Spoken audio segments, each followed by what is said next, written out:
السلام عليكم ورحمة الله تعالى وبركاته. مرحبا بكم خوتي خواتاتي.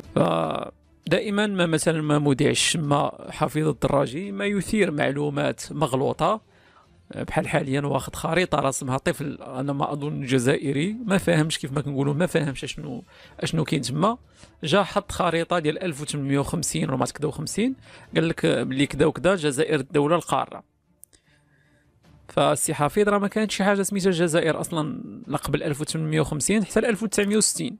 1900 ملي خرجت فرنسا 1960 عاد ولات الجزائر بالمفهوم الحالي، ولكن بحدود فرنسيه الى حدود الان، والثروات ايضا ثروات فرنسيه. لا انت لا الجزائريين ما عندكم دخل فيها، ما كتمتعوش بها، وخير دليل انكم ما زلتم تعيشون في الطوابير على عكس الدول البتروليه والدول الغازيه الاخرى.